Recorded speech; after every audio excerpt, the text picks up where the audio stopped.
Welcome to another tutorial on My Student Class. Today we learn how to use the scientific calculator to solve questions under trigonometry, and that is an application of trigonometry. We call it angle of elevation. So we pick a very typical question from the WASSCE June 2015 objective question 25, and it reads that the angle of elevation of an aircraft from a point K on the horizontal ground is 30 degrees. If the aircraft is 800 meters above the ground, how far is it from K? So we have the options A, B, C, D. So what are we going to do? The first thing to do is to draw your diagram before we can use the calculator. You have to understand we are talking about aircraft and we are talking about angle of elevation. The angle of elevation is the angle of measure between the horizontal eye level and the line of sight. So what I'm going to do first is to draw a horizontal ground. So let us assume that that is our horizontal ground. Okay, so let us have the aircraft somewhere here. So we have an aircraft here, and it says that the angle of elevation of an aircraft from a point K on the horizontal ground, so the point K found on the horizontal ground here, is 30 degrees. So that means that from the point K on the ground, if you lift your eye to look at the airplane or the aircraft, the angle here is 30 degrees. That is what it means here. And of course we can connect a vertical line down here to the ground, and that forms a 90 degrees angle. It continues to say that if the aircraft is 800 meters above the ground, so that is to say that the height here is 800 meters, and we are to find, it says that how far is it from K? How far is it? How far is the aircraft? This is the aircraft. So how far is the aircraft from K?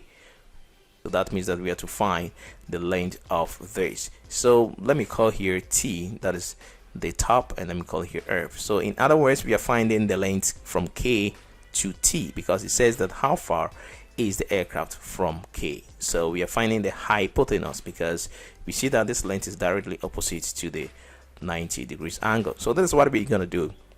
Now in cases like this, if you have a right angle triangle that you know only one length, you have to use this formula, and it is pretty simple. These formulas were coined from the cosine and the sine rule, and the formula is this: cos of one angle, theta, let me call it theta, plus cos of another angle, let me call it beta, is equal to C. C is the length that is known. And then you come down here, then you also write sine of the same angle theta minus sine of the beta is equal to 0. So that is the equation 1, and that is equation 2. So that means that we are going to use the calculator to solve simultaneous equations. So the next thing is that what are these angles theta and beta? Now theta and beta are the angles for which their corresponding lengths are not known. Now look at a triangle. A triangle has got three angles, three interior angles. Now here is 90, here is 30. The sum of the interior angles of a triangle is 180. So if here is 90, 30, then of course here is 60. Now let us see. The size of the length of the triangle is directly proportional to the angle that it faces.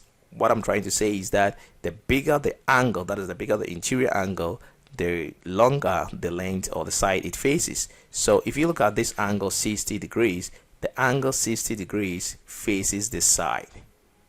It faces the side downward here, and the angle 90 also faces the hypotenuse. So we pick two angles for which their sides are not known. If you look at this angle 30, it faces the side here, and the side 800 is known. So we are not going to pick the 30. We are going to pick the 60 and the 90 because their corresponding sides are not known. So I'm going to, let the theta be 90, that is the bigger of the two, and I'll take 60 as the beta, because these angles, their corresponding lengths are not known. So in effect, I'm going to have something like this. I'm going to have cos 90 plus cos 60, and the C here is the only length you know. The length we know is 800. So then you come down here, use the same angle, sine 90, this time around is minus sine 60, and it's equal to 0. So these are the two equations. So if you get these things down, all that you have to do is to go to your calculator, you press mode, you choose 5 equation, then you choose 1, that is simultaneous equation, and then for the first one you type cos 90 degrees you press enter, you go to the second one, you press cos 60 degrees, press enter, then you press 800, then you come down here, the second you press sine 90, then here too we have negative sine 60, so negative sine 60, then the last one is 0. So you press on the equal sign and you press on it again. Now you are going to have two answers, that is x and y. I'm going to write them down so that we can do the comparison very well. X is 1385.64066, it goes that way. Then y is, all right, let me press on the equal sign again. What is y? Y is 1600. Y is 1600. But you have to understand this in geometry. Now if you look at the angles here, the bigger the angle, the bigger its corresponding length.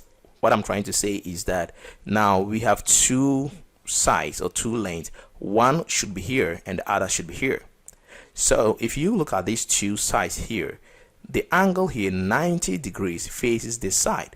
This angle is bigger than this. So the bigger the angle, the bigger its side. So that is to say that 1600 is going to be here, and then 1385 point something is going to be down here.